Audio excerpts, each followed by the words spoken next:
Do you ever look around your house and think, man, I just wish that piece of furniture looked different? Well, in this video, I'm going to show you how we turned our thrifted dining room table into a farmhouse table that I absolutely love. Stay tuned. Hey there, Kristy here. Welcome. Here I'm saving money by just building things around my house myself and just learning how to do it along the way. And on this channel, I hope to inspire you that if this mom with zero experience can just build simple stuff, then you can too, while using simple plans and simple tools and keeping things at a fraction of retail cost.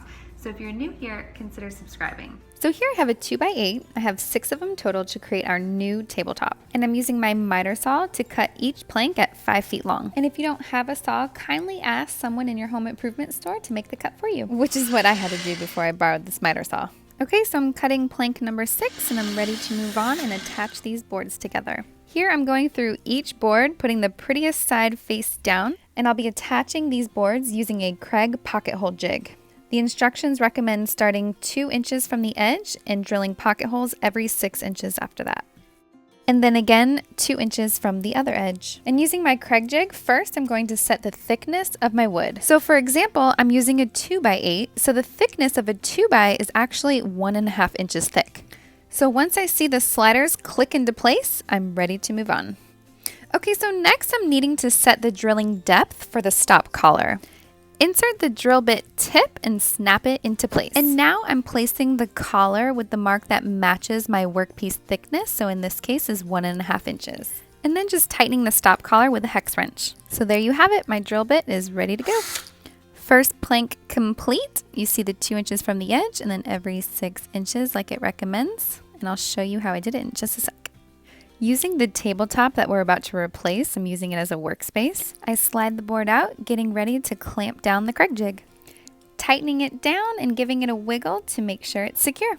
You have the option here to drill 2 pocket holes, but here I'm just drilling 1 in the previous mark that I made. And as simple as that, you have a pocket hole. And repeating the same steps, I'm drilling pocket holes on each of the previous marks that I already made. Clamping down, then running the drill at the fastest speed like it recommends, while also withdrawing the bit a couple times to clear the wood chips like it recommends. All the pocket holes are drilled and now it's time to attach these boards using wood glue and 2.5-inch pocket hole screws. And here I'm just using a wet rag in case any glue got on the edges. And here I'm using my 5-year-old to hold down the board to keep it even with the other one.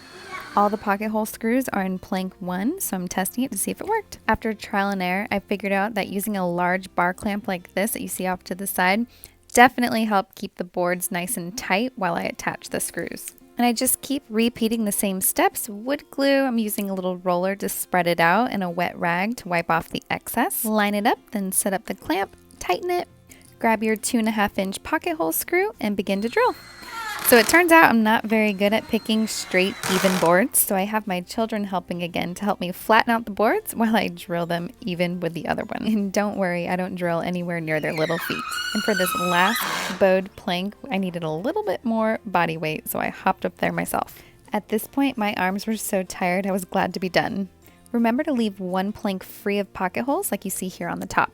Yikes, that looks like a lot of pocket holes, but I went by the owner's manual unless I missed something. It turns out that there are a bazillion ways to build a tabletop, but for someone like me who has a limited amount of tools, this technique seemed doable. Thanks so much for watching this video. Leave a comment below. I'd love to hear from you guys. Make sure to subscribe to see more videos just like this. I post a new one every week. Details are in the description box in case you miss anything. As always, if I can inspire just one person to pick up a drill, then these videos are worth it. Keep tackling those projects and we'll talk soon. An upcoming video will show how I attach this tabletop to the legs and all the details on finishing it. Still need to sand, stain, and seal the top and paint the legs.